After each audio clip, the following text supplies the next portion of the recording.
इस वीडियो में हम चर्चा करेंगे इंदिरा एकादशी के व्रत की, क्योंकि ये श्राद्ध पक्ष में भी पड़ रही है और श्राद्ध पक्ष में पड़ने के कारण इस एकादशी का महत्व बहुत बढ़ जाता है। हम लोगों को बहुत ध्यान से इस एकादशी का व्रत करना चाहिए। कोई भी कार्य ऐसा ना करें जिससे हमारे पितृ हमसे रुष्ट हों।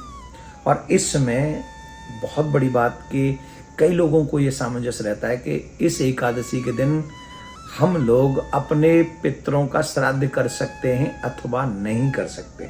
तो इस पे भी बहुत ध्यान से आपको ये पूरी कथा व्रत का पूरा इस वीडियो को आप सुने और ज़्यादा से ज़्यादा जल्दी लोगों को शेयर कर दें, क्योंकि मुझे पता है मैं लेट से ये वीडियो बना रहा हूँ। अश्विन मास के कृष्ण पक्ष की एकादशी का नाम है इंदिरा एकादशी। पितृपक्ष में आने के कारण इस एकादशी का महात्म और भी ज्यादा बढ़ जाता है। धर्मराज युधिष्ठिर ने जब भगवान श्री कृष्ण से इस एकादशी के विषय में पूछा, तब भगवान श्री कृष्ण ने इस इंदिरा एकादशी के व्रत को करने से कितना बड़ा मनुष्य को पुण्य मिलता है इसके विषय में बताया था। और उन्होंने कहा था कि जो भी मनुष्य इंदिरा एकादशी का व्रत करता है उसे एक एकादशी का व्रत नहीं बल्कि कई यज्ञों के व्रत करने का यज्ञ करने का फल उसको प्राप्त हो जाता है। पितृपक्ष में इस एकादशी को आने से पितृगणों की आत्मा को तृप्त करने का अवसर भी मनुष्यों को प्राप्त होता है। और जो इस व्रत को ढंग से करते हैं उनके पितृ भी तृप्त उनसे हो जाते हैं, उन्हें पितरों की भी आशीर्वाद प्राप्त हो जाती है। इस दिन व्रती को दसवीं तिथि के दिन से ही, मतलब दसवीं की रात्रि से ही मनक्रम वचन से शुद्ध आहार विहार विचार करना चाहिए। और उसके बाद में एकादशी जब हो मुहूर्त में उठें, स्नान करें।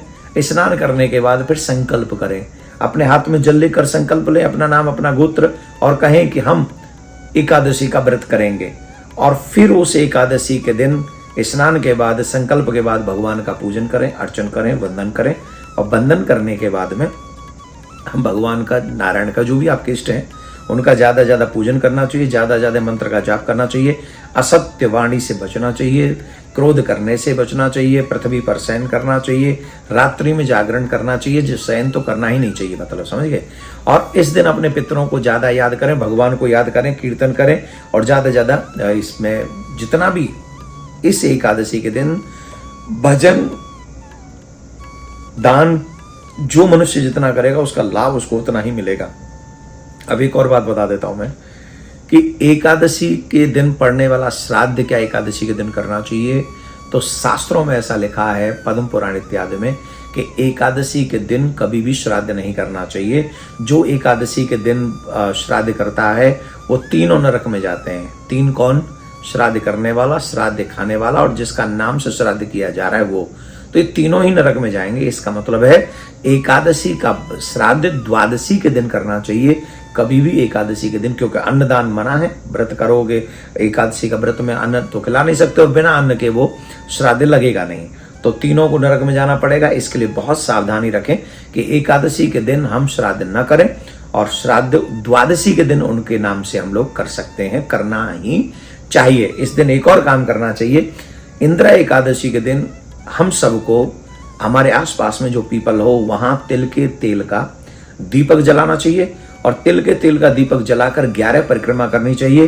पितरों को प्रसन्न करने के लिए, उनकी कल्याण के लिए उनसे प्रार्थना करनी चाहिए और कहना चाहिए कि आप हम पर प्रसन्न हो, आप हमारे ऊपर दया करें। इस उपाय को करने से आपके पितृ भी आप पर प्रसन्न होंगे।